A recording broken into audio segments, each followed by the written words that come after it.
Thank you all for tuning in. Now, I can't promise you the outcome that you're gonna get from watching this, but what I can tell you, if you apply what you're about to learn, this will change your financial future. If you're here, it's probably because you're ready for change. And what you're gonna learn in tonight's training will do just that. So if taking back control of your money isn't enough to keep you glued to this screen for the next 90 minutes, I think it's time to reassess your priorities. And tonight, we've got a special guest. My good friend Brian is gonna be doing the training, and here's what you can expect to learn. Number one, you're gonna learn how to take back control of your money. And you're gonna do that by learning how to be the bank. Number two, you're gonna learn how to build wealth through your own debts and expenses. And you can do that without working harder, without working longer, and without taking on any additional risk. And number three, you're gonna learn how to get all the money back for every single car you will ever buy, drive, and own. That's exactly what you're gonna learn in tonight's training, so get ready, get set, let's go. Take back control. Tuesday night. Tuesday?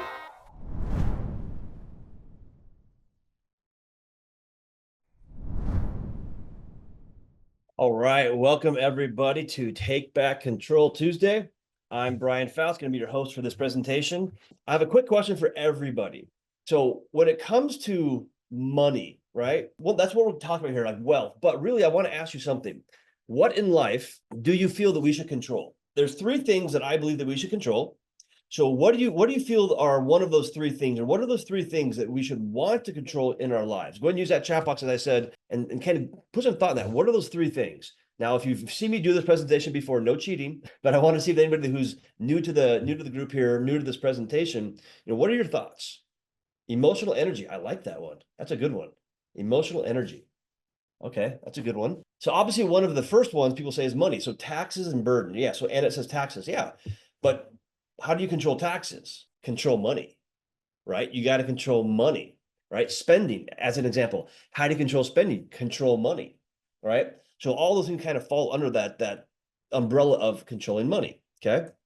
The next thing a lot of people say they want to control in life is our time. We want to control time. And by the way, for me, time is my biggest one. And so I've used to have that life where I was trading time for money. I didn't control my time, didn't control my money. But when you can control time, it's amazing, right? So which one of those two things do you have to control first, though, money or time? So in my experience, everybody's experience is going to be different. When you can control money, it allows you to control time as well, okay? But there's one thing that I believe you have to control above all else before these two things. And that thing is one of the most important things. And that, of course, is your mindset, your money mindset, as we call it. If you don't control your mindset, by the way, it'll be controlled for you. If you don't control your money, somebody else will control it for you. If you don't control your time, somebody will steal your time, right?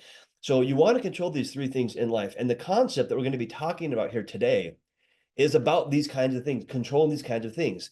Your mindset. So once again, you've got to control this. Otherwise, somebody will control it for you, your money and your time. So those are the three things I want to make sure that you guys are aware of as we go through this presentation. All right, next up is a quote that I want to share with you. Now, here at the Money Multiplier and the BYOB, Be Your Own Bank team, we love this quote, and it's by Will Rogers. And this quote says, "The problem in America isn't so much what people don't know, it's what people think they know that just ain't so." Okay. And it's a very true thing right there, because we've been taught oftentimes, certain things about money, how money works, that's not true. So as we go through this presentation, what I'm going to ask of you is to keep an open mind, right? Keep an open mind about what we're talking about here, because a lot of the things that we believe or we think, they might not be true because that's just what we were taught. So keep that open mind. All right. Now, this is an interesting thing to think about. So I want you to imagine this. You put 100 18-year-old kids, so they're 18-year-old kids, all gathered in a room, right? And then you go through and you ask every single one of those kids, where will they be at retirement age? What do you think they're going to say? Are they going to say, I'm going to be broke and poor? No, of course not. They're going to say, I'm going to be a millionaire. I'm going to be wildly successful. They're going to be happy and all jazzed up. I'm going to be all of these things, right? But here's the thing. At the age of retirement, out of those 100 people, 5%, 5 out of the 100 will be financially secure at the age of retirement. not financially free, by the way, just financially secure, 5%. So think about that. In the land of, the free, right, the brave, all that kind of stuff, but in one of the most financially successful countries in the world, how is it that only 5% of the people are financially secure at the age of retirement? Makes sense. So let me ask you all a question here real quick. Do you want to be one of those 5 people? Give me a 1, give me a Y in that chat box right there. Do you want to be one of those 5%, one of those 5 people? Yeah. Alex says, yeah, I thought the same thing, and now I'm 54. There you go. Financial illiteracy. Correct, Sandy. That is one of the big things. So yes, 2% says 2%. Miles says, yes, absolutely. So yeah, do we want to be one of those 5? So here's the thing. If you want to be one of those 5, do you keep doing what you're doing or do what everybody else around you is doing? Or do you have to do something different? So a great quote, I think, was it Einstein? I can't remember, but it's like, if you want to have different results in life than what you're getting, you've got to do something different. So that is what we're going to be talking about here today. Is that something different? Now, that stat of 5 out of 100, I didn't make that up, by the way. It comes from the Social Security Administration, where it says, they actually say this, 5 out of 100 people will be financially secure at retirement age. That's pretty crazy. You can go look that up, by the way. So, but yeah, so what we're going to be covering is how you can be one of those 5%, right? Using this concept. Now, before we get into that, who am I, right? If I haven't met you, you haven't met me. Real quickly, just who am I? So I went to school for construction management and business. That's how I got my start in life. That's what I was taught to do. Go to school, get good grades, all that kind of stuff. But that's the degree that I got right there from Washington State University, go Cougs, in construction management and business. I have not used that degree in over 10 years, I think now. So it's gathering dust, but that's what I did. But I call that journey that I went through, and maybe you're going through the same journey, the hard way, right? I was raised lower class, lower income, great family though. Don't get me wrong. I had a great parents that are, still together right now and stuff, but I was raised lower class. And I was told to follow that traditional path in life, right? Go to school, get good grades, all that kind of stuff, get a job, save into a 401k, all of this. And so I did that and kept doing that. But I had that house as well. I had that growing family, but I had all the things that come with it. The mortgage, the debts. I was drowning in debt, by the way, and it made no sense. I was like, why am I drowning in debt? And I was like, this is the American dream. And it felt like, for me personally, it felt like the American nightmare. I was like, I was always stressed out and scared and worried. I didn't like it. And so something happened. So I was at a doctor's office one time, and on the coffee table, you know how they have those magazines, you go inside there. Now everybody's on their phones, but back then they had the magazines, and there was this financial magazine sitting there, and it was, and I opened it up to this article talking about millionaires. And one of the things that stuck with me, it said that millionaires know their net worth. Okay. And so I went home, and that's the piece of paper on the right-hand side. I did the math. After, I think it was 10 years in corporate America, I was worth a negative amount of money. Okay. A negative amount of money. And I was like, wait a second, this makes no sense. And then I did the math for the next 5 years, and I would be worth less and less every year. I was like digging a hole, and it was really kind of scary. And I realized at that point in time, I had to do something different. And I was like, yeah, what the F is going on? It kind of shocked me a little bit, but I didn't really know what to do. I was just kind of knew I had to change, didn't know, but then something happened. So not to get into the weeds on this one too much, but my grandfather, who's my idol, and he worked very hard as a coach and a teacher to retire. And he worked into his early 60s and mid 60s. And everybody loved him as he was my idol. And so he did this. He retired and then was going to go travel around the country in a motorhome with my grandmother and go to sporting events. He was a big sports guy. But only like a couple years after he retired, he got really sick, got Parkinson's, dialysis, kidneys failed, and he died, passed away. And he never really got to live like that retirement life that he was dreaming of. And I realized I don't want to do that. I got to do something different. So I did. So I actually left my job, got into real estate, and got into e-commerce and entrepreneurship. Fast forward many years later, this is one of the businesses that I owned back then. This is in 2021 during COVID, by the way. This was a multiple 7-figure business. It was an Inc. 5000 business. I grew and scaled that up, teaching financial literacy and financial education. That's what that business did. Really cool business. But I kind of flipped over, and then through that business and other things, I learned about what we're going to be talking about here today. But I learned how to control my mind, control my money, and control my time. So I got to, in a few short years, I was doing things that I never thought possible by controlling those things, and it was a lot of fun. It was amazing. I was able to have a lot of experiences, all that kind of stuff. And yeah, have had a lot of fun things. I'm a car guy, by the way. I like classic cars, if you guys can't tell. But yeah, so I've been doing a lot of fun things. And then also during that journey, I was able to start teaching this concept we're going to be talking about today. So this is me at a very high level mastermind talking about this concept, teaching it to other people. I mean, this is a cool room. There's actually a couple billionaires in this room that I learned a lot from, but they all do this concept, by the way. It's kind of fun. All right. So that's just a quick kind of synopsis of who I am and some of the things that I've done. I own a golf ball business, by the way, too, which is kind of funny. Here's one of my golf balls right there. So I do lots of e-commerce stuff, but I do this as well. Now, I want you to understand one thing about what we're going to be talking about here today. It's not new. It's not a new concept. Been around for hundreds of years, but who else is talking about this out there that you might know? So Robert Kiyosaki, most of you know him. He talks about this concept in his book, Second Chance. And by the way, one of his advisors, because I know most of his advisors, one of them was my mentor for this concept. So he uses this.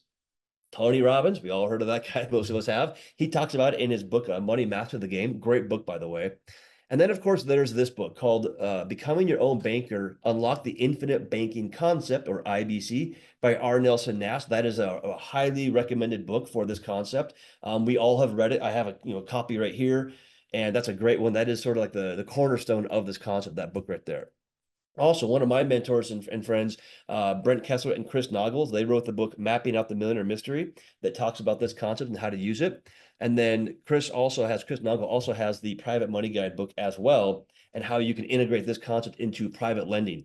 And by the way, if you want the bottom two books, the Mapping Out the Millionaire Mystery and the Private Money Guide, I have them on PDF. So if you guys want those, there's a link I'll give you at the end. You can use that link to get it, or I'll give you my email address. Excuse me. Email address, and I'll send those to you if you guys want those. Because yeah, they are great books. Okay. All right. Now, who has used this strategy throughout history?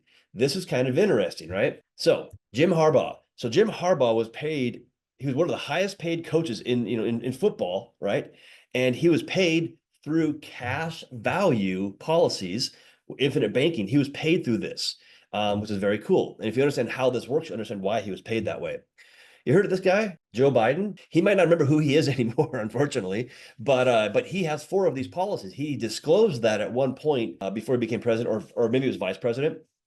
He actually disclosed that he had 4 of these. Walt Disney. So Walt Disney, when he was going to create Disneyland, he was trying to get bank financing. He couldn't get any bank financing. Nobody would lend to him. And he ended up using a infinite banking policy to fund the start of Disneyland. So if without this concept, we probably would not have Disneyland as we know it today. It's kind of cool. McDonald's hamburgers. So Ray Kroc, the one that they say he partnered with the brothers, but he actually took them over. He actually used this concept, his own banking strategy, to fund the growth of McDonald's for the first 8 years to help with cash flow. So we wouldn't have McDonald's if we didn't have this concept. Pampered Chef, she did the same thing. She started the Pampered Chef with this concept. Couldn't get any financing. And of course, Buffett bought that business for a staggering amount of money. And lots of wealthy families, the JPs, the Morgans, the Chases, the Vanderbilts, the Rockefellers, especially the Rockefellers, started doing this back in the late 1800s, by the way.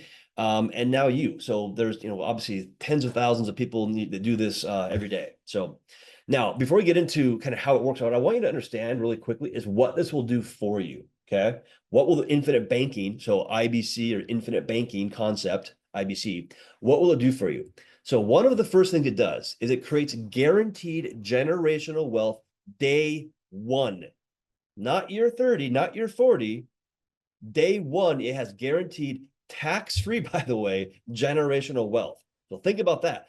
If you understand that concept right there alone, you'll understand why wealthy families do this. Okay, it's how they guarantee their generational wealth. It allows your money to grow uninterrupted, compounded for the rest of your life with guarantees. By the way, I love the word guarantees.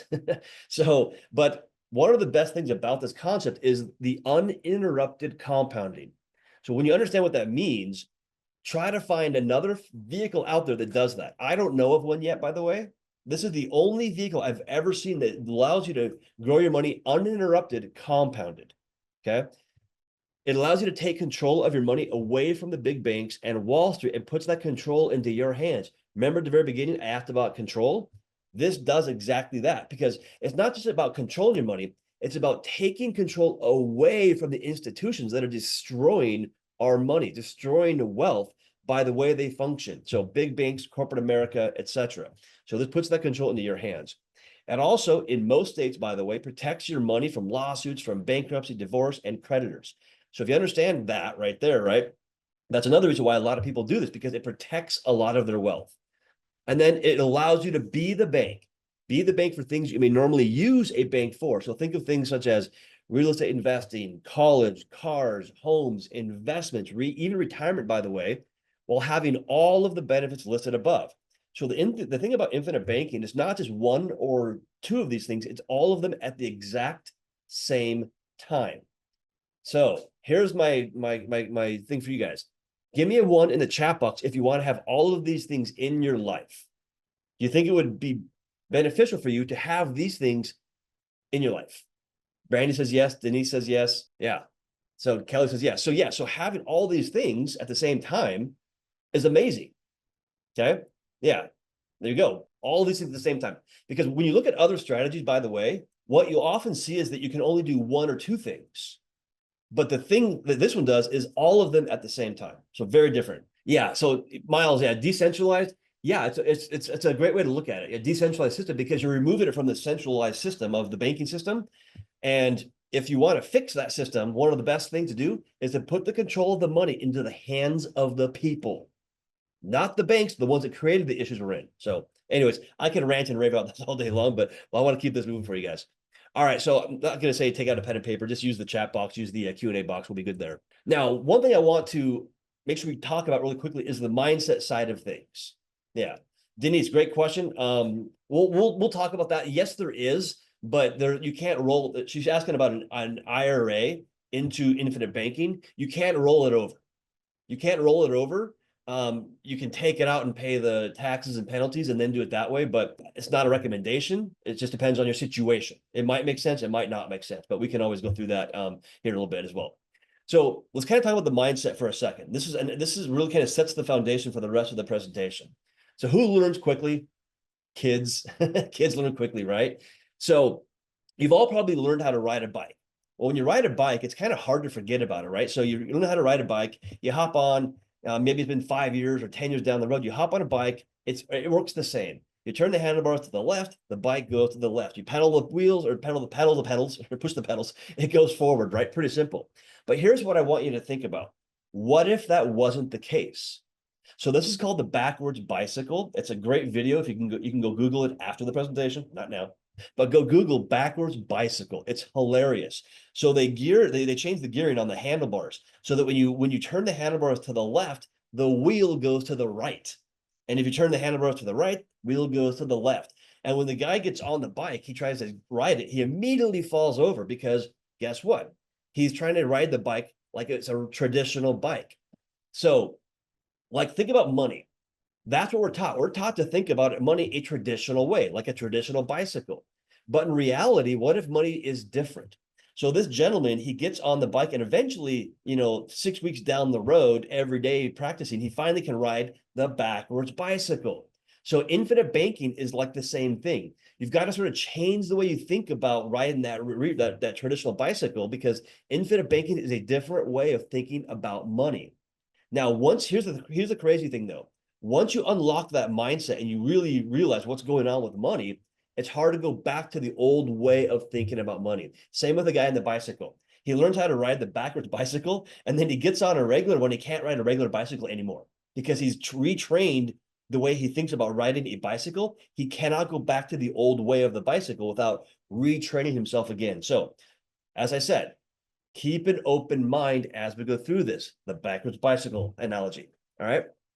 So I'm going to go through some of these slides kind of quickly right now. So quick question is, why aren't more people successful with money? This is kind of the mindset side of things. So what kills wealth?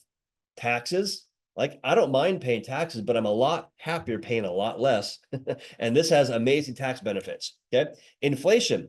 Inflating of the money supply, by the way, kills wealth. Volatility. Interest, by the way, interest is one of the worst things that can kill wealth. It's horrible. So if you have a lot of debt, as an example, infinite banking can really be powerful for you to recapture that interest. Mindset, by the way, following that status quo, fear, FOMO, fear of missing out, life in general. And then, of course, what we're taught. Those things all kill wealth. So once again, those are things behind the scenes that can really affect the way that you build wealth or don't build wealth. All right. So what's the definition of money? It's just a means of exchange. So when we think about money, just think of it as a tool. It's just a resource is all it really is. What companies use compound interest? People say banks. Well, banks don't use compound interest, by the way. They don't. Really, no business out there uses compound interest. So we want to, though, and I'm going to show you how we do that. Another question to think about, are your dollars worth more today or in the future? Well, think about that. How many candy bars could a dollar buy 20 years ago versus today? You can't buy one today. You might buy half of a candy bar, but a couple years ago or 20 years ago, you could buy 2 candy bars or something with a dollar bill. So how much is your dollar bill going to be worth 20 years from today? Okay, it's going to be worth less. Will taxes go up or down? Yeah, I think they're going to go up. In most cases, they're going to probably go up, not go down, but you never know. Now, would you wait to eat bread or drink milk? So what I mean by that is, would you go buy bread, buy milk, put it in the freezer, and then wait 10 years to drink it or eat it? No, because it would not taste very good. It'd be all freezer burned, it'd be old and stale and gross, right? But here's the thing. What do we do with 401ks or an IRA, by the way? We do exactly that. We put money in it, and then we use it down the road, okay? We don't use it in the middle. We only use it down the road.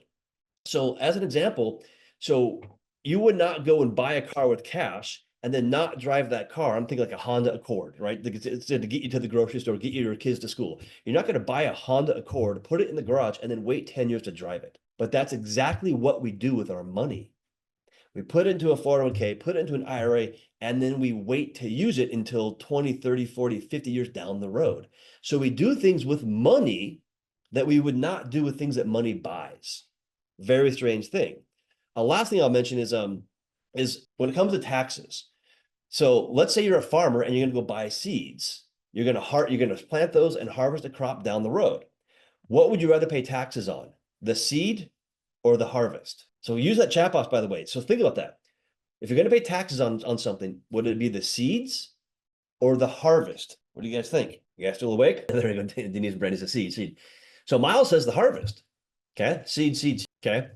So most people are going to say the seed because intuitively we know that you're going to pay less taxes on the seed, and then the entire harvest is yours with no taxes.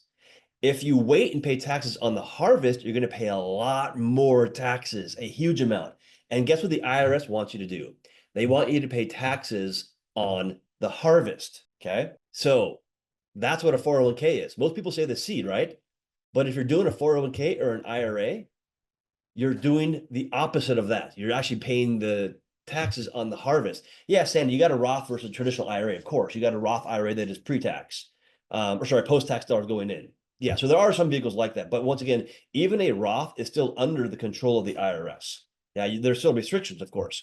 So infinite banking is paying taxes on the seed and not the harvest. Yeah, so then harvest is your profit. Yeah. Yeah, Alex had a great point right there. If they got their way, they would tax both, which by the way, if you understand like buying a car and selling a car, they're getting taxed every single time you do a transaction, which by the way, makes no sense. Yeah. And so Dex, he's heard me talk about this too, I think. So I talk about the orchard mentality, right? So planting multiple seeds so that you can harvest the orchard down the road, harvest the fruit. But yeah, that's exactly how we look at it. Yeah. And Miles, yeah, I love that analogy. Never heard that before. Yeah, that's why I use it, because it kind of opens our mind to a different way of thinking about money. But yeah, I mean, we do things like a 401k, yet intuitively, when I ask you that question, you would say, no, I don't want to do that, but we're doing it because that's the only thing that we know, right? So it's kind of weird. But yeah, so once again, this is why we're here. All right. So now let's kind of think about when it comes to banking, how does your money flow?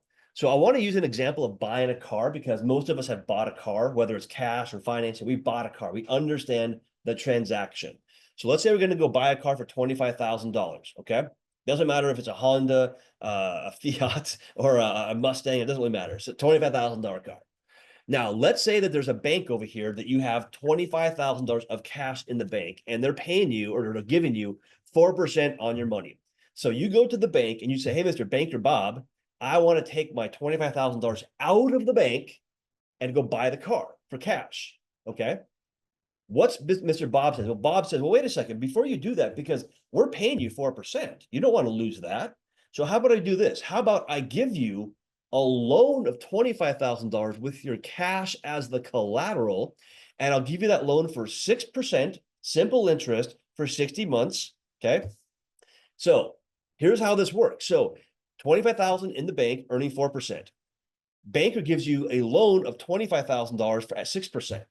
Does that make sense? Is that a good thing to do right there? Well, let's look at the math. Monthly payments back to the car loan would be $483, okay, every month. That's a total payback of $29,999, but $29,000, okay? The money in the bank is earning 4%. The future value of that money is $30,525, okay? You made $1,526. Now, granted, you are paying that loan back, so that is cash flow going to that loan, right? But here's the thing. If you took out $25,000 of cash from the bank to buy the car, would you replenish the bank account with the $483 per month that build that cash back up? Yes, of course. So it's not any different, except you made more money by taking a loan than paying cash. Okay. Now, Alex had a great point right there. It makes sense for the banker and it makes sense for you. Okay. Because we'll get into that in a little bit. Now, Sandy, great question. How is paying 6% better than earning 4%? So it's just math, because you're paying 6% on a decreasing balance. So it's 6% on 25 grand day one, but 3 years down the road, it's 6% on $10,000 because the loan is decreasing. But the 4% is earning 4% on an ever increasing balance. That's compound interest on the bank side at 4% compounding, and 6% simple on a decreasing balance. So the mindset here you got to understand is you're going to earn more paying 6 while earning 4. Okay. So it's just a matter of how you look at the math and how we flow the money. Most people don't understand that. They would just go pay cash or just get a loan and that's it. But now in this transaction, though, who controls the loan? The bank does. Who has the car loan or car title? The bank does. Yep. Yeah. Yeah. Now, Sandy, yeah. So you would not be using the 25 to make the car payments. So you would not do that. You would use income, because here's the way I say that. If you use cash to buy the car, now you don't have $25,000 anymore and your bank account is now 0. Would you want to replenish that bank account to get it back up to having savings again? Yes, you would. So no matter what, you're going to take $483 out of your income and put it into the checking account or into the loan. So the cash flow it doesn't matter what you do, it's the same, except by doing the loan, you're going to make money. By using cash, you wouldn't make any money. Once again, it's you got to kind of start thinking differently about this, and you'll see how this works as we go through this. So yeah, so that's how it works. All right. So now what I want to talk about is the money multiplier method, what we're going to be talking about here today. So there's 3 things. So one is the machine. What is the machine that makes infinite banking work? Okay. Then we're going to talk about the marathon, because this is not a sprint, it's a marathon. Yeah. Okay. Yeah. So it does make sense. Okay, great. Yeah. Yeah. And then the last thing is the millionaire, right? We're going to talk about how you really build wealth with this concept. Okay. So let's dive into what is called the machine. All right. So infinite banking is usually nothing other than a permanent dividend paying whole life insurance policy, specially designed, by the way, from a mutual insurance company. That's all it is. Okay. And we can get into what that really is, but that's really all that it is. And so what I want you to think about this for a second is this. So think of infinite banking as a car. The concept as a car, infinite banking. It's got tires and wheels and paint, hopefully, windshield, blinkers, seats, all that kind of stuff. But if that car, which is infinite banking, doesn't have an engine, can it go down the road? Can it function and operate? No, it can't. You can't use the blinkers. You can't use the brakes. You can't use any of it unless you have an engine. The engine is nothing other than a specially designed whole life insurance policy. That's the engine. Specially designed, that was the key word. So I don't want to get focused on the engine. We want to focus on the car, the concept. But yes, there is an engine that is that right there. Okay. Now, When you might be saying, well, Brian, life insurance, but I don't want that. Or I've always heard things about life insurance. It's not a good thing, etc. Well, guess what? Guess who the biggest buyer of whole life insurance is in the US? It is banks. Banks own more whole life insurance on their people, by the way, than real estate and buildings combined. You can go look it up. It's called BOLI. Go Google it if you want to later on. BOLI, BOLI. Banks are doing this with your money. So if they're doing it with your money, doing this concept, do they know something that we don't? Maybe, but go do the same thing the banks are doing. That's really what's going on here. And it is crazy how much they are doing, okay? And by the way, like, keep this in mind. Infinite banking has been around longer than the IRS, longer than the tax code.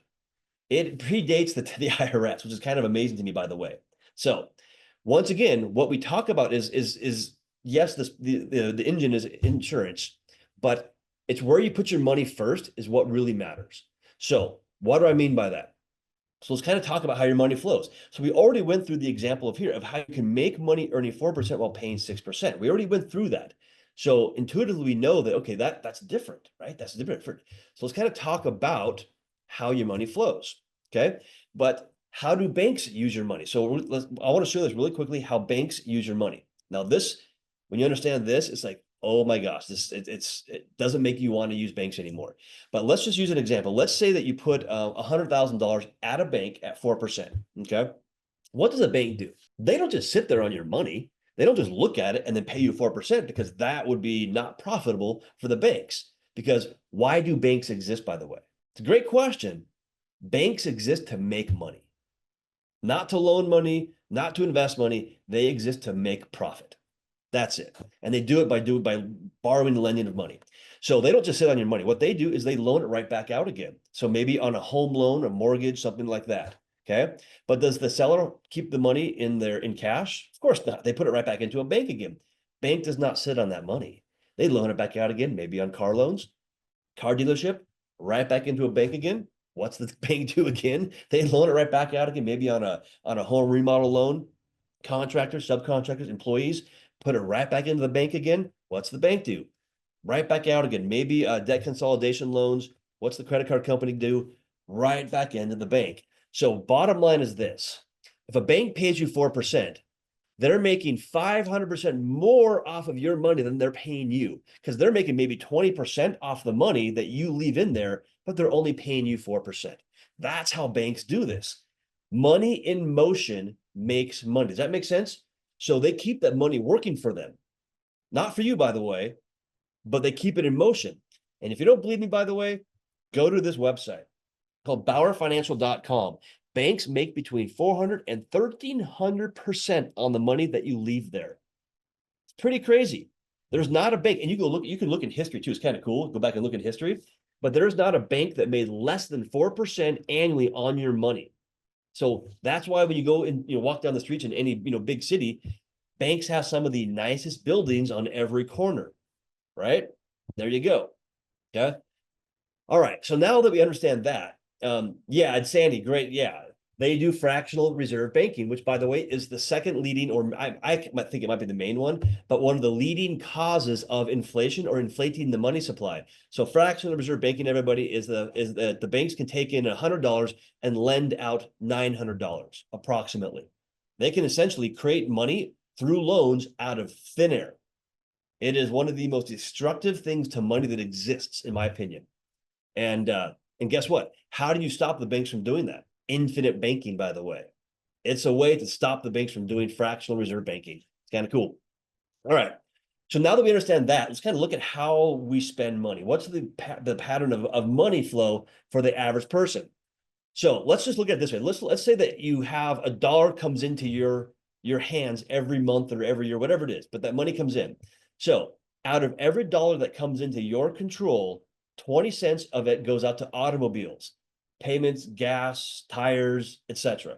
Yep. Next up, housing. So 30 cents of every dollar that you bring in goes out to housing, rent, mortgage, repairs, whatever. Next up, 40 cents of every dollar goes to kind of everything else. Think of like travel, entertainment, food, fun, whatever.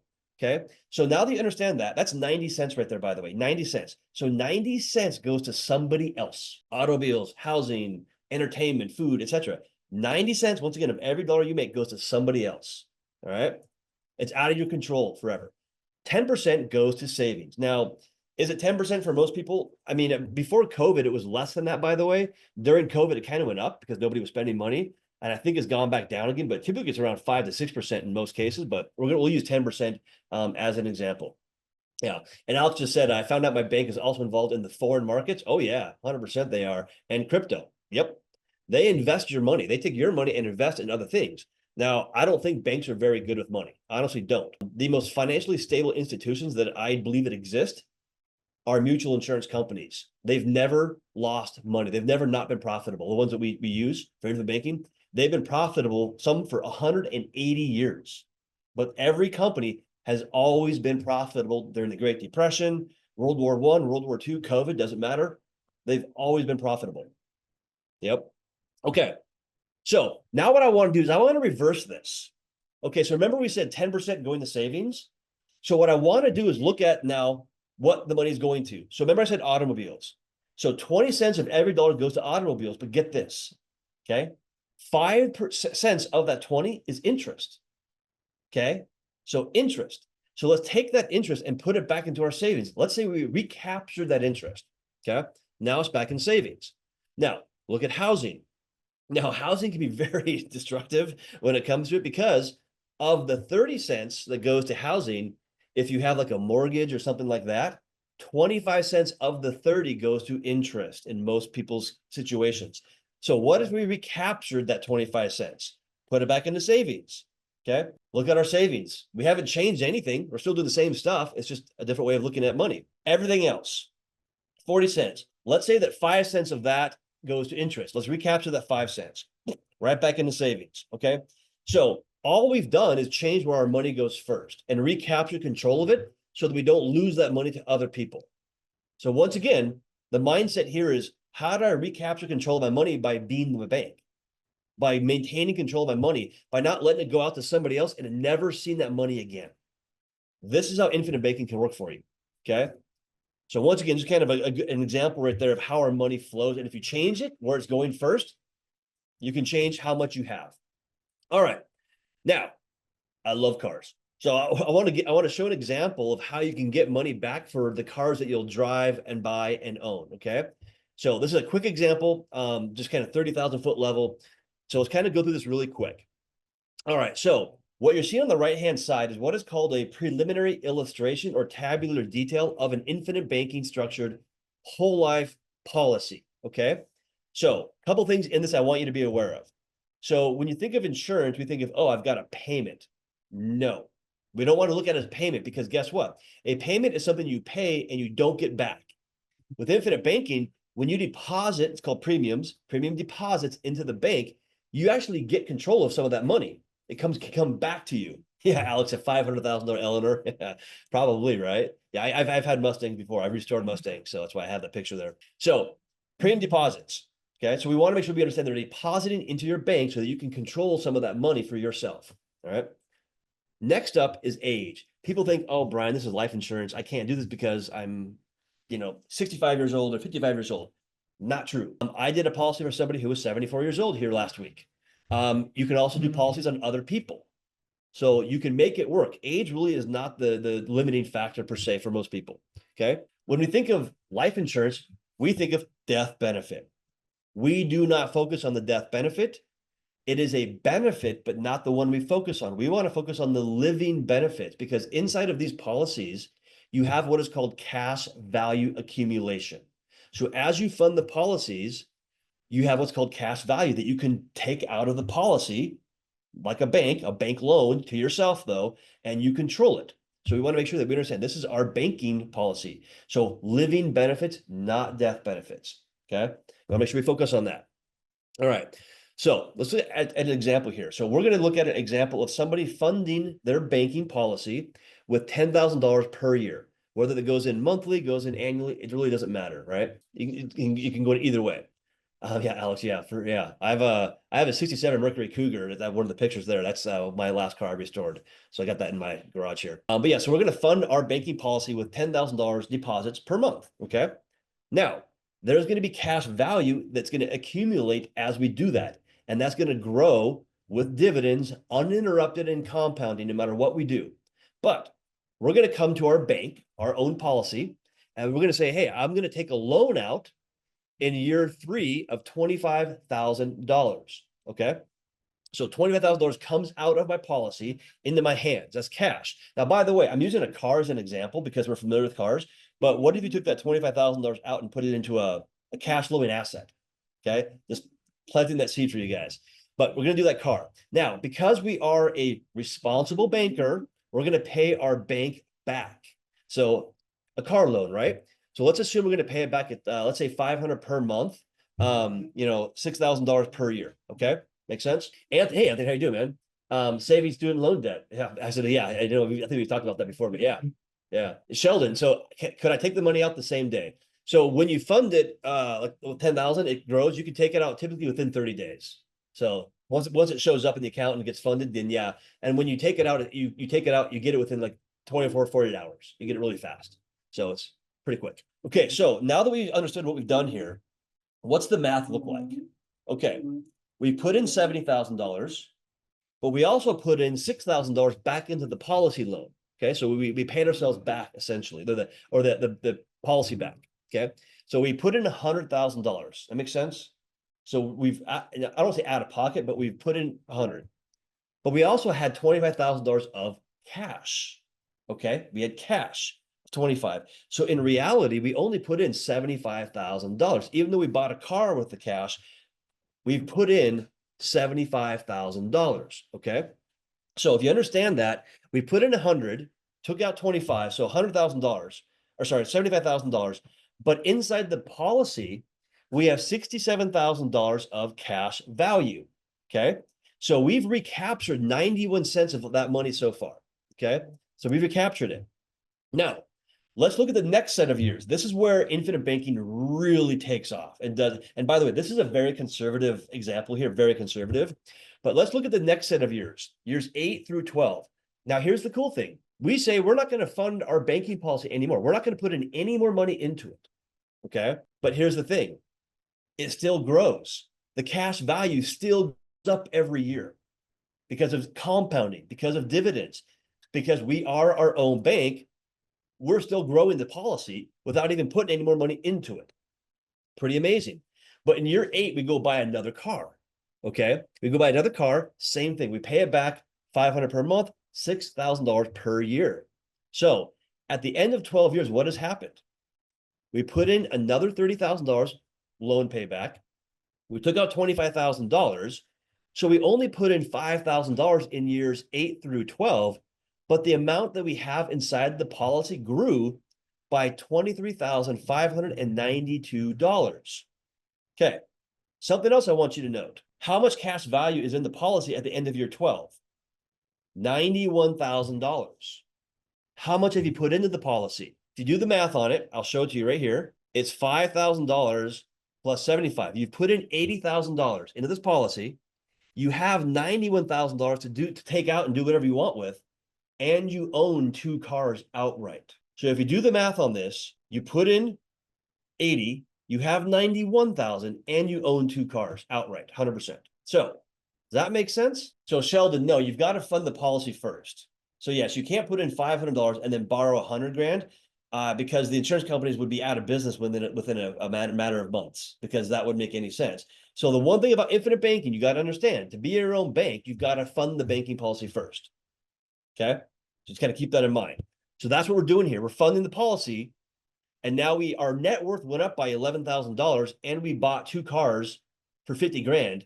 And yet our net worth went up by $11,000. That is crazy. That's amazing that you can do that right there.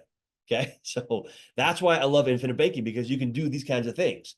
If you had just gone to a car company and bought the car for $50,000, you would have been out of pocket with interest around $60,000. Your net worth would have gone down by $60,000 and you'd own 2 cars. In this scenario, your net worth went up by 11,000. You still have the 91,000 or the 80,000 plus the 11, and you have the 2 cars. Hopefully that's kind of clicking for you. Very, very powerful. Okay. All right. So there's kind of 3 rules when we look at infinite banking that I want to make sure that we just kind of mention real quick here. So one is pay yourself first. You know, we're so used to paying everybody else first. Pay yourself first. Okay. Number 2, pay yourself with interest. If you're going to pay a credit card with interest, a car loan with interest, a bank with interest, pay yourself with interest. Okay. And then recycle and recapture your money. So this is really when it comes to, like, let's say debt. Recycling and recapturing your money is extremely powerful. And we're going to talk about that here in just a moment on one of the good examples. Okay. All right. So this works for a car. What else does this work for? So the car is a great example, right? Oh yeah, Anthony. Rule number 1, as I found the richest man in Babylon. Exactly. That's a good one. Yeah, good book right there. Pay yourself first, right? If you don't do that, then you're paying somebody else. Okay. Now, what's one of the biggest stealers of wealth? It's debt. Do you like debt? No, nobody likes debt, but we're taught that we have to have debt to live, right? Yeah, my wife. Yeah. So that's the one thing that really steals wealth, but infinite banking can completely change the way we look at debts because it can recapture it, pay it off faster, and flip the switch to building wealth very quickly. So we're going to go through an example of that right now. But I see a real cook. He says, if we borrow our funds from policy to invest in real estate, a flip, return the funds back to the policy, including the profit from the investment, is there a capital gain on the profit? So so good question, by the way, man. So you can only put so much back into your policy. So what some people will do is they have a lot of gains on, like, investments, and they cannot put any more back into the policy. They'll do a second policy, a second bank, or second branch, as we call it. But the capital gains would be on your project itself. So it's outside of the infinite banking policy. So what you do with the money outside of the policy is up to you. If you go take $10,000, put in a project and make $15,000, yeah, you're going to have, potentially gains on that $5,000, amount right there, because that's being done outside the policy. And yes, then the MEC, modified endowment contract, we'll mention that here in a little bit, but yeah, you'd MEC the policy by trying to put too much back into it. And they don't let you MEC a policy. But don't worry about that. If you don't know what that means, we'll mention it a bit later, but you don't need to know what that means right now. Yeah. Okay, so real quick, let's look at the debt one. Now, the debt one, I mean, this is probably, I would say maybe 60% of my clients are doing this right here. And when you see it, I mean, I have clients that are coming back to me and saying, Brian, I was very skeptical about what it did, but I've done it. I'm now halfway through the debt payoff, and they're like completely shocked and just like overjoyed because they can see exactly when they're going to be debt free, but they're going to have so much more wealth after that because of the policy and the banking system. They can start doing some crazy stuff. Anthony, you make a couple of PUAs, yeah, for sure. All right, so this example here, this is a chiropractor or a doctor. Okay, so this doctor, this is kind of an example. We're keeping this kind of high level here, real quick. But this doctor has $478,000 of debt, not a small amount. Okay, total payments that he's making per month, $5,777 per month, or almost 70 grand per year. Now, these sound like big numbers, but keep this in mind. This is a high income person. Okay, it doesn't matter if your debts are $10,000, $500,000. It doesn't matter. It's the same concept. Okay. Guess how long it's going to take him to pay all those back if he pays them off all traditionally? 19 years. 19 years it'll take him to pay it off. Hey, Elvis, I'll get into that. Yeah. I should talk about that here in a little bit. I'll talk about that. Yeah, 19 years. So that's a long time. And what's he going to do in the meantime? Probably get more debt, to be honest. So let's look at how this can work, paying it off using infinite banking. So first, this is a high income person. This person has money going into savings, going into another bucket. Maybe it's a 401k, an IRA, something like that. But he can't use that money to pay down the debts, okay? Because one, it'd be gone. Two, he's got to save for the future, okay? So what would he do? So he's going to take some of that cash flow going into those other buckets, and he's going to divert it and put it into infinite banking, a policy. $25,000. He's going to do an annual premium. You can do it monthly, quarterly, or annually. He's going to do annually. Now, within the first 30 days of him depositing 25 into the policy, he has around 14,000 and change of cash value. By the way, very conservative. It'd actually be quite a bit more than that in most cases, but I want to be very conservative to show you how this works. So what's he do? He goes to his bank and he takes out $14,863 out of the policy, And what's he do with it? He crushes the Discover card, the Lowe's card, and part of Nordstrom's card, okay? Knocks those ones down. So that's what he does. What happens to his debt? Well, it goes down to $463, and the monthly payment goes down by $448, okay? So that's what happens at the beginning of the first year. Let's go to year 2. So in year 2, another 25 goes into his policy. Remember, that's coming from his savings. He was going over here or going to 401k, whatever it is. Now it's going into this. So the cash value goes up by $16,571. Now you notice the cash value is higher now. It grew by a larger amount. Same amount went in, but that's because of dividends. So now you're starting to compound in the background too, which grows your cash value. He took 448. Remember, so he saved 448 per month. So you don't lose that money. You hold on to it. So he takes that 448 and he holds on to it. That is $5,374 of payments that he has recaptured. Okay. So combined, his total cash that he has with the policy and the monthly payments that he's now keeping for himself now, instead of going to the credit card companies, is $21,945. Borrows that out, same thing. Nordstrom card, Wells Fargo card, private loan, and part of the BMW has gone. So they are killed, okay? Now his debt's down to $378, and his monthly payment has dropped by $1,917. Now keep in mind, he is still putting money aside for the future, just like he was before. That hasn't changed at all. But what has changed is his debt situation, and it's going to get more and more powerful as the years go on, okay? So what happens in year 3? 25 goes in, cash value jumps up by $25,541. The payments of $1,917 back to himself equals $23,000 and change. So total cash is $48,000. Same thing he did the previous 2 years. Takes that out, BMW gone. West Marine, probably a nice boat, by the way. West Marine is gone, and part of the condo is now gone. His total debts are now $283.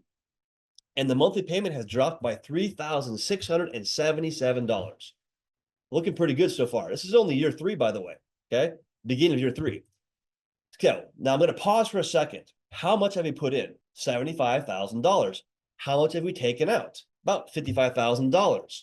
Now, keep in mind, your entire deposits are earning dividends, but how much is still inside the policy earning dividends, by the way? That's the compounding, by the way, that grows in these policies. Uninterrupted. How much is it? Anybody want to guess? I'll drink some tea really quick. How much is left in the policy? Is it $20,000? No, it's not, is it? It's $75,000. He still has $75,000 in the policy earning the dividends, even though he's borrowed $55,000. That is because the cash value is the collateral for that loan. So you're still earning dividends. That, by the way, is the uninterrupted compounding. You have $55,000 in cash value. You're earning dividends on $75,000. So Miles, velocity banking, kind of. Velocity banking is a bit different, but you can do velocity banking with infinite banking because the policy loans are a line of credit. But yeah, so it is an example of doing velocity banking, and I know velocity banking intimately, by the way. Yeah, so Anthony, by the way, Anthony's one of my clients, by the way. So he's using velocity banking with infinite banking. So yeah, it's very powerful. That actually would do it even faster than what we're showing right now. But I don't want to get into the confusing on that one because it can confuse people. But yeah, you can do it even faster than what I'm showing here. All right, let's go to year 4. Okay, year 4, same thing. 25 goes in, cash value goes up by 26,000 and change. Payments of 3,677 back to yourself is 44,000 and change. So your total cash that you have access to is $70,439. So now you wipe out a part of the condo. Okay. Now the thing that you got to understand though is that because the condo and house are amortized loans, the monthly payment doesn't change. Okay, it doesn't change. All right. So now year 5, same thing happens again. 25 goes in, cash value jumps up by 27,000. Payments back to yourself are the same, by the way, 44,000. Total cash available, 71,000 and change. Now you wipe out the condo and part of the house. Total payments have dropped, or debts dropped down to 91,000, and the monthly payment now has dropped by $4,556, which is amazing. And so what do you do in year 6? Year 6, we're going to open up a second policy. Okay, a second policy, because now we're going to drop the premiums down.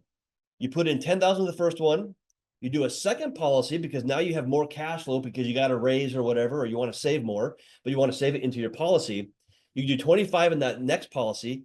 And so the total payments to back to yourself are 54,000. So the cash value by doing the strategy is 82,000. Okay. Now what do? Take a portion of it out, pay off the house. You're now debt free. Okay. Now in year 7, you take that $5,777 and you pay back your policy loan to your own banking system. At the end of year 7, debt free. You have a ton of cash value inside your policy and the death benefit and all the other benefits I was talking about. So he paid this off in 7 years, but he also has over 100,000. I can't remember the math on it. I think it's like 175 or $200,000 of cash value, something like that, in the policy that he can now use to go invest in real estate, do whatever he wants. Yeah. So good question, Miles. He said, interesting. No need for both if infinite banking can serve the same function for interrupting. No, you're fine. Interrupt. That's what this is for. So it's a question for probably one-on-one, Miles. But if you can do velocity banking, like with a HELOC or line of credit and infinite banking, you can even accelerate the process. So pardon me, everybody, if you don't understand what I'm saying, but it's a great question. So let's say you're doing velocity banking over here, and now you have an infinite banking policy. And now you want to pay off debts. You're doing velocity banking with the debts, and over here, your banking policy, infinite banking, is now acquiring a cash flowing asset. So now you've got more cash flow that goes through the velocity banking strategy back into the infinite banking policy. And now you've actually just added fuel to the fire. So now you can accelerate everything. So they can work together very, very well. You've got to understand it though. But yes, you've got to be very responsible with it, but it can do it very fast. Yes, Alex, you got to pay it back. So in this example right here, in year 6, the debts are gone. And year 7, he takes the debt cash flow that was going to the debts and puts it back into the policy loan and then pays it all down. And now he's 100% debt free, but he has all that cash value in the policy to go put somewhere else. Yeah, so I'm going to, so Sheldon, I'm going to put my email address in the chat box for you. It's just brian@chrisnaugle.com right there. So you can always grab it right there. Yes, Anthony, right there. Great question. Yeah, you do want to pay back the loan on your own banking policy because you're going to benefit. Because now what's his doctor going to do? Well, now his debts are gone. He's got, let's say, $175,000 of cash value that he can loan back out and just as cash. And he's got $5,777 of cash flow per month that he can do whatever he wants with. Oh, okay. Now you start building wealth. Man, can you imagine what he can do? Maybe he does a second policy and he puts in $5,000 a month into it. That's 60 grand per year. I mean, it's going to grow exponentially faster. And so now he's going to go do other things that maybe he's going to expand his business. Maybe it's buy another business, invest in real estate, private lend. Now, all of a sudden he's flipped the switch from, paying debt to being the bank and making money. So there you go. All right. Now, if you're probably thinking, well, Brian, that was a lot of numbers and complicated. We map that out for you. So I gave you an example. So I do this with clients all the time. So we map it out. It's called the Debt Blaster. This is a software that we built because this is something that we solved in our own lives and some of our clients' lives. We said, hey, let's make this available to all of our clients. So we have what's called the Debt Blaster, but it'll map out the best way to destroy your debts with infinite banking. But it'll also compare it to velocity banking, the avalanche method, snowball method, all those, and it'll combine it all together.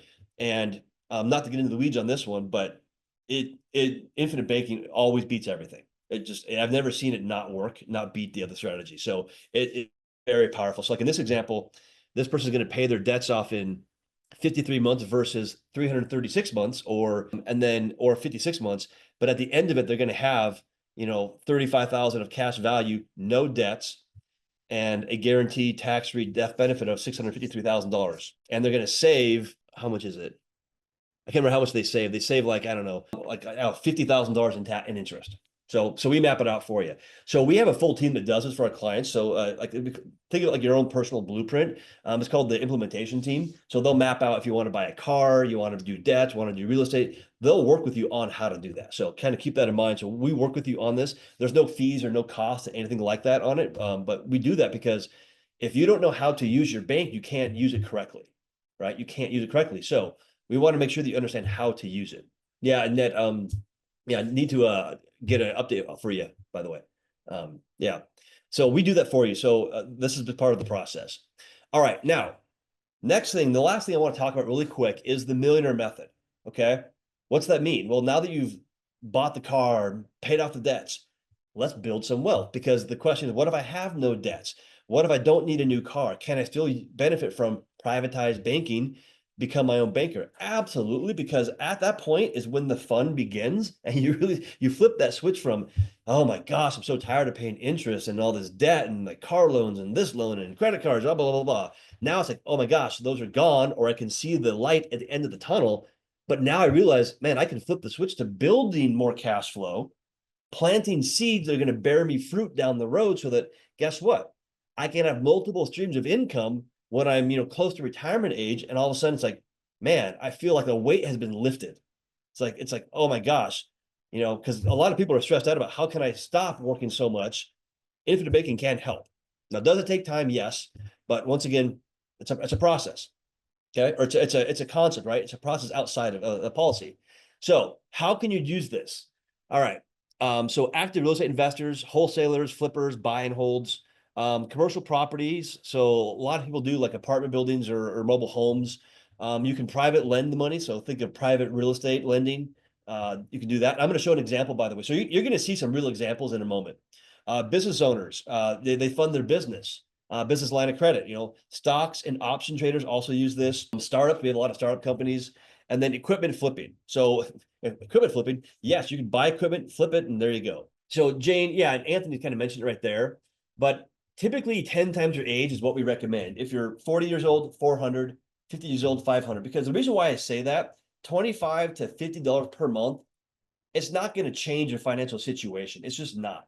Now, if you're talking about a juvenile, like someone who is, 1 year old, 5 years old, 10 years old, yeah, by all means, you could do 25, 50 per month and get it started. But if you're 30s, 40s, 50s, 60s, 25 or 50 per month is not going to do enough to really make infinite banking work. Okay. Yeah, Alex, fruit on trees from my yard in the tropical country. So yeah, there you go. Well, I'm freezing right now, so there you go. You ever feel like you don't have control of your real estate business or your money? That's right. The big banks and the institutions, they're in control, right? I know you've felt that before. Private Money Club puts you back in the driver's seat. As members often tell us, it's a total game changer. Join the community of like-minded lenders and borrowers by going to privatemoneyclub.com and sign up. Okay, so that's some of the things you can do with it. Now, what I want to do is I want to show you an example of a real policy using infinite banking or private lending, okay? So this is a private lending example. All right, so what you're going to see here, this is a called a tabular detail from an illustration, okay? So what you're going to see here is the premium. So this is a contract premium going in the deposit, okay? You're going to see a net cash value right here and a net cash value over here. So one's called the guaranteed, one's the non-guaranteed. So right-hand side is the dividend side. So we look at the numbers over here, by the way. So dividends, okay? Yeah, it's Anthony Brett. Yeah, there you go. Yeah. So we look at the number over here. So what I want to show you really quickly is that, so this one has $150,000 going in year one, okay? Year one. So that's a $50,000 premium deposit each year. Maybe it's monthly, right? But that's the total amount per year. And $100,000 lump sum upfront. Okay, so they're doing a lump sum to overfund it year one, overfunding. So and these are all end of year numbers. So this person at the end of the first year has $132,000 of cash value and a $2.3 million death benefit. Kind of cool. So let's look down the road. Now I'm going to jump to year 8. Okay, I want to kind of jump down the road and show you how these policies get very efficient the longer they're in place. So in year 8, what happens? Okay, the bank, your bank, the cash value available went up by $66,722. So it increased by that amount. Okay, but how much did you put in? Okay, $48,594. So if you understand the math on that one, you put in 48, but you got 66 that you can take back out. Right? There it is right there. There's the math. So 18,000 and change of growth, that's a 37% cash on cash return. Now, why is it 37%? Why is it that high? Because of what you've done before in the earlier years, you funded the policy. So now you're getting these incredible returns. Okay. Now, who here would like to get a 37% cash on cash return on their money? Anybody want to get those kind of returns? A net, I mean, you're probably getting pretty close to those. You get some good returns potentially, depending on your policy. So so Elvis, like you, me, yeah, exactly. Laughing out, yeah. But would you like to get more? Yeah, Jane, it is recorded. Yes, it is. Yeah. Well, let's look at if you private lend that money. So this is, by the way, is a 37% cash on cash if you did nothing. Okay. Now let's say you did something. Okay. So let's say you loaned the money out. So let's say you borrowed out of your policy $66,000, or maybe you borrowed the entire cash value of $531,000. So $531,000. So you borrow that money out. Let's say you lend it out at 12%. It's called hard money lending. Okay. And let's say your loan rate on your policy loan is 5%. So you loan the money out at 12%. You already made a 37% cash on cash return, and you paid 5% back to your policy loan. You made a 44% cash on cash return on your money. That's even better. I like that, right? So here's the options. Let's say you're a private lender. Now, I've ran into people that are private lending, and they're saying, wait a second, I'm making 12%, but if I'd done this, started this concept, I could be making 44% eventually. Okay. So would you rather make 12% or 44%? Now, yes. Did it take some time to get this to that point? Yes. It does take time, right? But guess what? Why do we plant a seed? So that we can bear the fruit, right? Why do we plant a garden? So we can have the vegetables, have the harvest, right? This is the harvest, but you've got to plant the seed first. But yeah, and the only thing we did different, because this person here was saving money, but they're saving into vehicles where they couldn't do anything, like that, right? So keep in mind, this is an example of a one example here. Anthony, you do have a positive cash on cash, but keep in mind, I'm looking at year 8. Keep that in mind, year 8. Okay. So you'll see positive cash. Once again, I said, you got to plant the seed. And if you want to look at your illustration, I could show you where it's cash on cash positive like this. No, it's cash on cash positive. I know your policy. So it depends on what side you're looking at, but we can hop on a call and go through it for you, man. At what age would this not make sense? I'm 66, still working, little debt. So so Jade, the oldest person I've done a policy on them was 74. So I have a lot of clients that are in their mid 60s. I have a lot of clients that are in their, around 69, 71. Depends if you're male or female, by the way. Males, unfortunately, we don't live as long. So typically in the early 70s, but you can have policies on your family, on grandkids, adult kids, spouses, business partners, etc. Yeah, Anthony. Yeah, so he's 59.9 years old. 59.9. Round up. No, but yeah. So yeah. All right. So what we're looking at here and why this works the way that it does is because of uninterrupted compounding interest. So here's why this is so powerful. So let's look at the quick numbers. This person put in a $50,000 lump sum called a dump in, and they're putting in $491 per month. But look at the numbers. Cash on cash positive by year 2 or 3 could be 21%. Capital, 121% access to the capital. But you look at these numbers, look at how they grow year over year. Now, this is year 2, 5, 10, 15, 20. 20 years down the road, 191% cash on cash. It's ridiculous. Access to capital, 291%. So these numbers can kind of get very large. But once again, what I want to make sure we understand with this one is, how do you eat an elephant, right? One bite at a time. How do you get to the top of the mountain? You got to start walking. You don't just fall there, you got to get there, right? So it takes some time. So keep that in mind. All right, so this works for debts and expenses, vacations, homes, taxes, everything else. It works for all these things. So keep that in mind. Now, I'm going to go through this one pretty quick. So if you looked at the previous houses, yeah, Jane, I'm gonna put in a link here in just a second. Okay, you'll have a link here in a second. So let's look at the home and the condo for the chiropractor really quickly. This is crazy. Now keep in mind, money, cash flow, there's lots of things that are involved in this, but I just want to keep it high level. There's no fees, by the way, Jane. We don't charge you any fees. Okay. If you paid the home and the condo back as promised to the bank or the companies, right? You would essentially pay $220,000 for the condo, $273,000 for the house over 251 months. You'd pay out of pocket $493,000 and own those two things outright. It would take you years, a lot of time, right? Okay. Now, let's say that we recaptured that back into our own pocket. Let's say that we were the bank instead of them being the bank. Now, keep in mind, capitalization of the accounts, all that kind of stuff has to happen. But let's say if you did the same thing. So this is how banks make money, by the way. let's say we charged ourselves instead of 5% or 6%, let's just say 4%, being very conservative. Okay. We would have made $749,000 into our banking policy and have the house and the condo. The first version, you pay $493,000. This one, you earn $749,000. Cash flow is the same.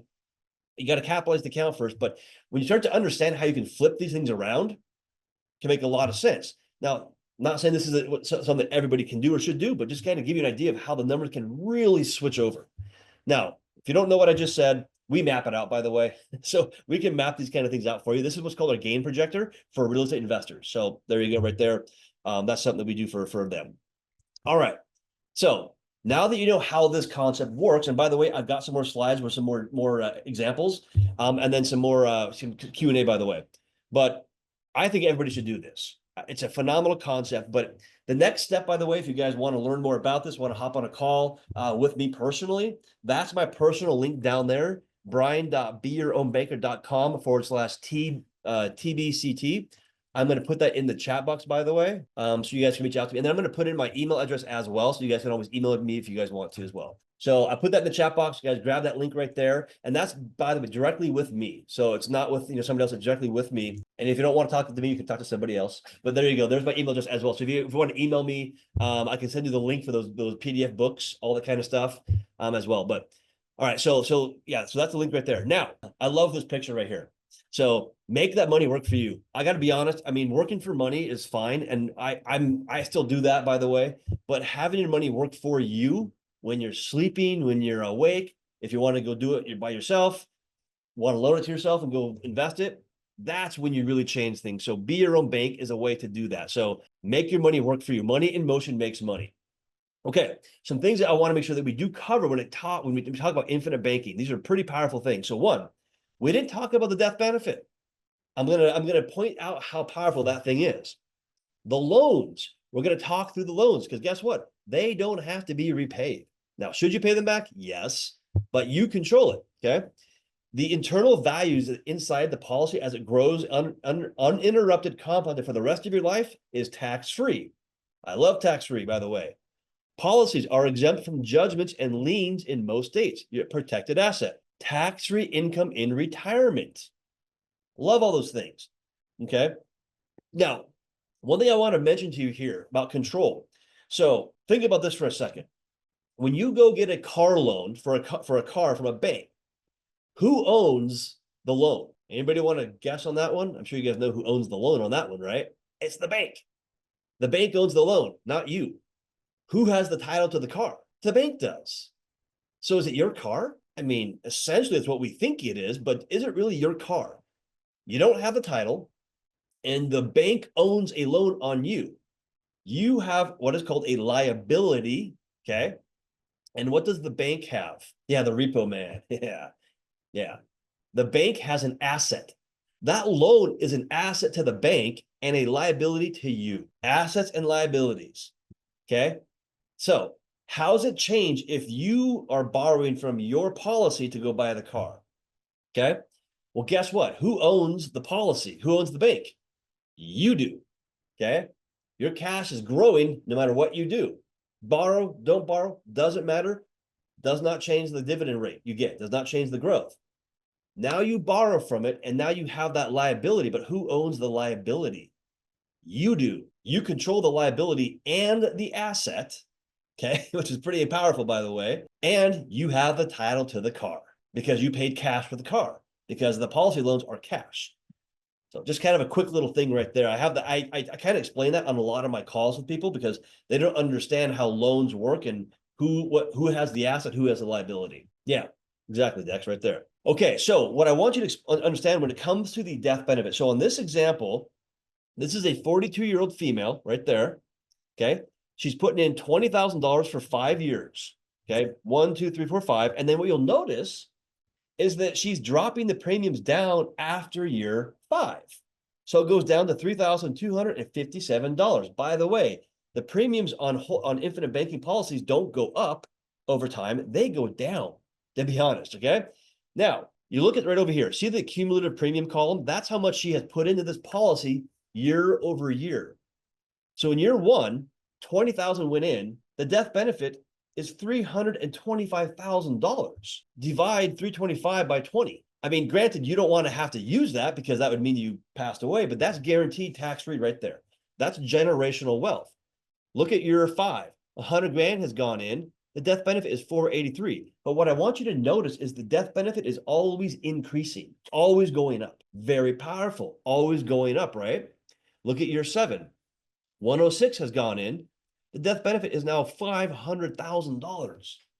That's pretty powerful. And that's just in the first 7 years. The further down you go, the bigger that death benefit is going to be. But that is a guarantee at some point down the road, because guess what? We all die. We do. This is going to turn $1 into $5 or $1 into $10 or $1 into $4 tax-free guaranteed. Now, if you understand that right there, you understand why wealthy families open up a policy on every family member the day they're born. They can take every dollar they put in tax-free guaranteed. Very, very, very powerful concept when you understand it from a generational perspective. Okay. And by the way, like I kind of intuitively understood that that's what families did. But years ago, I was doing a webinar, or not presentation, a on-stage presentation in front of a group of wealthy individuals. And in the audience was a billionaire. And I won't name the name, but he was one of the original guys on the show Shark Tank. So, and then he and his partner came up to me, and I was doing a presentation on infinite banking, and I explained this concept right here, what you're seeing right now. And it came up to me and they said, "Hey, you're exactly right. That's exactly what we're doing on our families." I was like, "Ooh, that's awesome." So I had a shark guy come up and say, you're exactly right. That's what we do. And it's private. They don't have to disclose it, but they lock it in. So they protect their money and they guarantee the growth. Okay. Yeah. So very, very cool. All right. Policy loans real quick. Okay. So who had to go? Okay, Jade, you have to go. Yeah. Okay. So yeah.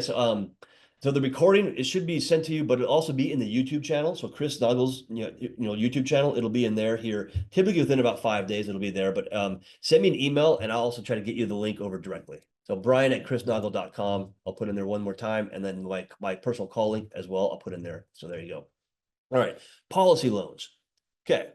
They are guaranteed. That's it. They are a guaranteed loan. It's your money, by the way, but they are guaranteed. There's no credit check. There's no approval process, really. Ask and you shall receive. Takes maybe a couple days to get it into your bank account, checking account, because you got to use a bank to access somehow. But yeah, so they deposit it right away. You log in, request it digitally in most cases, and it shows up. Okay. The loans are private. They don't show up in your credit report, right? So they don't affect your credit. They're a private loan. There are no minimum or maximum or even required payments on the loan because it's your loan. If you want to say, how much should I pay? Go look in a mirror. That's really how it works. Now we will work with you on how to do it, the best way to do that. But yeah, but there is no payment. And if you miss a payment, nothing happens, because actually one of the strategies is to not make payments on the policy loans until a certain amount of time has passed. So like in the example of the chiropractor, he was not making any policy loan payments back to the policy loan until all the debts were paid off. So keep that in mind. Okay. And I had a conversation yesterday with one of my clients about exactly this. They're doing a debt reduction strategy, but they're not making any payments for like 8 years on their loan. They can if they want to, but they're not making any payments, and then they'll pay it all back at the very end. Okay. Okay. Another question I get quite a bit is, how can I fund my policy? How can I fund my banking policy? So you can do it monthly, you can do it quarterly, you can do it annually. That's the premium deposit. Okay. And that's a number that, there's like, let's say it's $1,000 per month. Like that's kind of the maximum number you can do. You can't really go higher than that after the fact, but you can always go lower if you can. Just keep that in mind. The minimum that we recommend to start the ball rolling is 10 times your age per month. That's a minimum recommended. You can go higher, of course, if you qualify, but 10 times your age per month. And the maximum depends on the individual. It depends on your gross income, your age, other factors like that. Okay. On top of the premium deposits, that amount that goes in, you can actually fund the policy with an upfront large dump-in or lump sum. Okay, where you can do a large amount upfront. Now, why people love those things is because on the dump-in, like let's say you put in $10,000 per year and a $50,000 dump-in, round numbers here, guys. Of the 50, 90% is into the cash value within the first 30 days. So as you fund the policies, anywhere from 50 to 90% goes to cash value. But as you saw, as the dividends come into the cash value in the later years, you're going to get over 100% cash on cash return versus what you put in. So keep in mind, the longer they're in place, the more and more and more efficient they get. So the question I always ask people is, would you want to put in $1 in order to get $3 down the road? Yeah, so Anthony right there. So got 90% within the first 3. Yeah, so he's one of my clients. He got 90% first 30 days. There you go, right there. Ryan, so I said, I have something drawn up that I would like to have someone go over and help me get it refined and make sure that I have everything right if possible. Yeah, I mean, Ryan, go ahead and send me an email or schedule a call with me. I'm not sure what you're referring to, but we can always go through it. Yeah. All right. So now I want to give you a policy example of what I just talked about. So this one is a female, age 32, putting in 10,000 per year premium deposit and a lump sum of $50,000. In the first year, now this includes dividends. So these are end of year numbers. Now keep in mind, you're saying, well, Brian, what's this guaranteed number over here and non-guaranteed? So these policies or companies have a guaranteed return on the deposits. They also have the dividends they pay on the deposits. So people say, well, why wouldn't I look at the guaranteed? Well, it's a smaller number, but they've never paid the guaranteed number. With this company, I think it's 120, 130 years. They've never paid the guaranteed. They've only ever paid the non-guaranteed, which is profit, by the way, because this company and all mutual companies doing infinite banking have been profitable every single year they've existed. They're very good at what they do. They paid dividends during COVID, last recession, World War I, World War II, the Great Depression, when half the banks went under during the Depression. These companies were paying dividends. They're profitable. Very good at what they do. They've never gone under. It's never happened in their history. There's never been a default. So it's why a lot of people, wealthy families, park their money in these companies because they view them as the most financially stable companies that have ever existed in the US. Okay. I mean, some of these companies are a couple hundred years old. They're very old. Okay. Been around for a long time. All right. So in this example, end of year. So if you do the math on this one and go 55 divided by 60, that's 92% available at the end of the first year in the cash value based upon what this person put in. Okay. But now let's go down to year 2. In year 2, this person put in 10,000. Cash value at the end of the year went up by $10,600. In year 11, they put in $3,120. Cash value went up by $10,590. So if you do the cash on cash return, you're going to understand the thing is getting better and better and better. In fact, in year 11, they have 185,000 of cash value, but they've only put in 151. So now they have access to more than they put into the policy already, and that, granted, that's 11 years down the road, but getting very efficient. Okay. So just a quick example. Now, this is a quote by Warren Buffett, and I don't actually quite like this quote, by the way, but I want to share it. So it says, if poor people would just do what the rich people do, they wouldn't be poor anymore. Well, that's not entirely true. I think of it this way.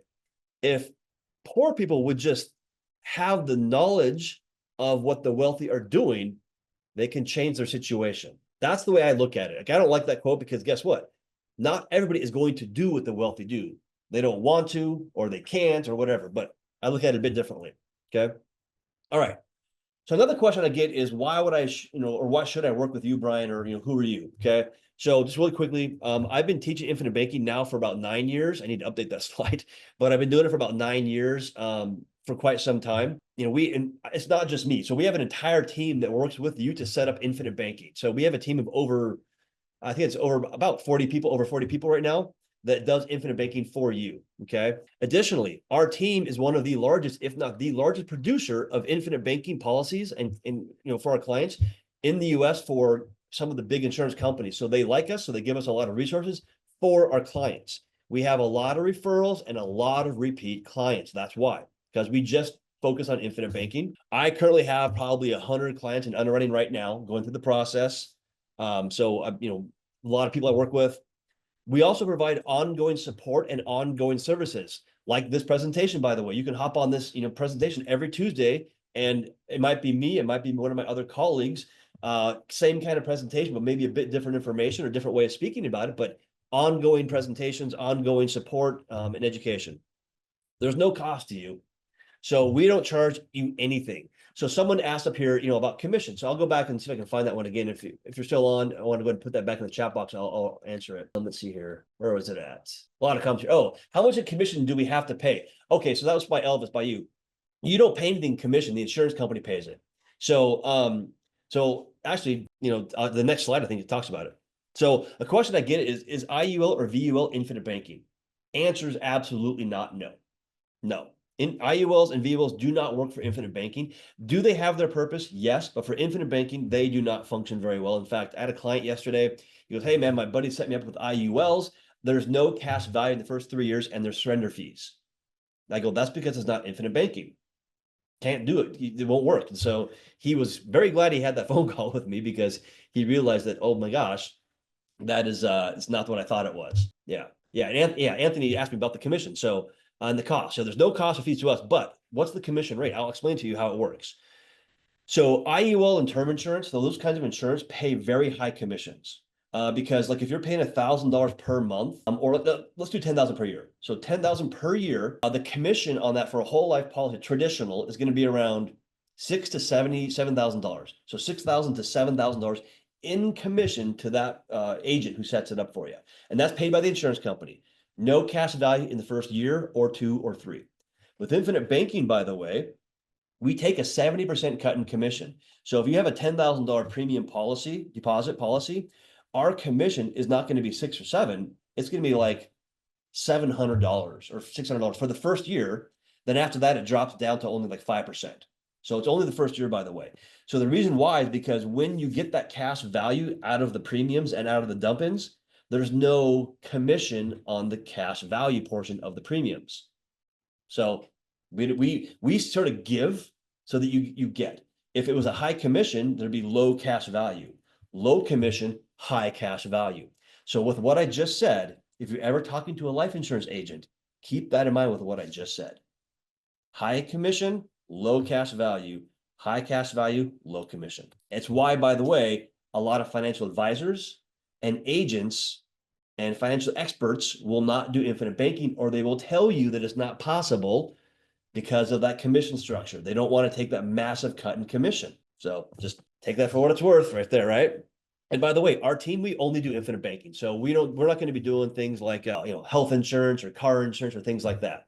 So Alex, yeah, so I'm an agent. So my background, by the way, if you could tell by my background by how I dress, I work from home, by the way, but I'm an agent, but I'm an entrepreneur. So I own other businesses.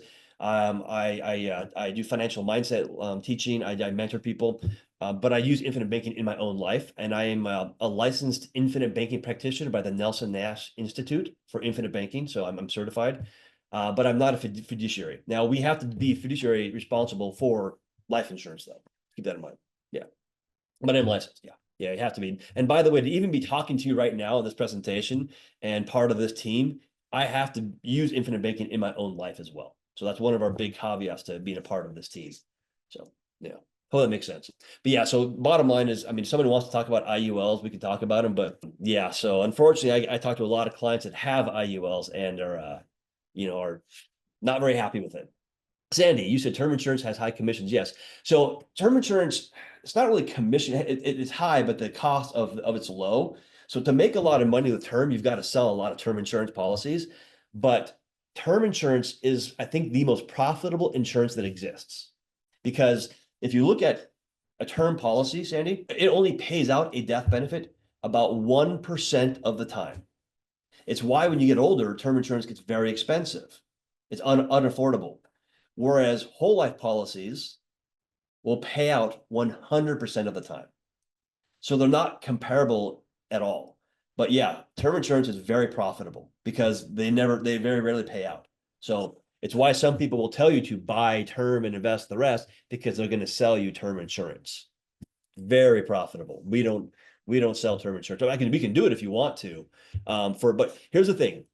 Yeah, Dennis says, yeah, term is trash. Now, term insurance does have specific purposes. So let's say you're getting into a business with a business partner and you're going to have like a 5-year, maybe it's an SBA loan. Okay. And then that after 5 years, it'll be, gone. Okay. So what you would do is get a term policy on the other partner and they get what on you. It's called a key employee insurance or buyout policies. And it's very cheap, but it's in place so that if something happens to one of the partners, the other partner can pay that debt off because now the business might not be able to function without that other partner. The other reason why you might get a term insurance is, let's say your daughter's going to go to college, as an example. This is kind of a weird thing, but you're going to pay for your daughter's college education and you don't want to do like whole life, whatever. You could get a term policy on her in case something happens to her, you're not, because you own the student loans, you're not stuck with it. There's reasons why you do term, but generally speaking, people go get term for no reason. Yeah. That's where infinite banking can make a lot of sense, but it definitely does. It's very profitable. Okay, so here's a kind of interesting thing. So in life, there's two things are going to happen. We're going to live. We're living right now, right? So are we better off with or without infinite banking? We're also going to die. That's just part of how it works, right? So are we better off with or without this in our life? I prefer to say we're better off with it in our life. Just my opinion, but because I focus on the living benefits, not the death benefits, but there is that death benefit there as well. So, and it'll take care of, my family, take care of the next generation as well. All right. So I remember when I first came across infinite banking, there's two people, right? I was the guy on the left. I was like, okay, this doesn't make any sense. I don't want to learn about it, blah, blah, blah, whatever it was. And I didn't learn about it. Okay. But eventually when I got into the Robert Kiyosaki, that advisor circle, and I realized, oh my gosh, they're doing this.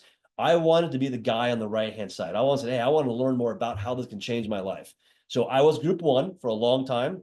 I've had 7-figure losses. I've learned a lot of spending lessons in my life. And so I don't want to be part of that group anymore. I want to be this group right here, right? So it's kind of a choice we all have to make. When we learn something like this, we can either learn more about it and see how it can benefit us, benefit those around us. Because for me, like, I teach this to people because I realize, yes, it helps me out, but I love to teach this to other people. I love to help other people do this. By the way, I have a purpose statement in life, a purpose in life. Part of that purpose is what I'm doing right now with you on this call. I love to teach and educate on this concept. It just, it gives me, I have passion around it. It gives me purpose. So I love it. So this used to be me. And I used to have a little animated thing where I have the guy beating his head against the wall, but yeah. So bottom line is, schedule a call with me. There's no commitments. There's no cost, nothing like that. Just let's see how we can solve your problems. Let's kind of see how we can answer your questions and see if infinite banking is a fit for you. All right, so I hope you guys enjoyed that episode. We're putting up tons of them, but I think if you like this one, you'll probably like that video as well. Not only that, I've got a book that I created, Mapping Out the Millionaire Mystery, where we actually show you what the wealthy do in the game they play with money. I want you to have that for free.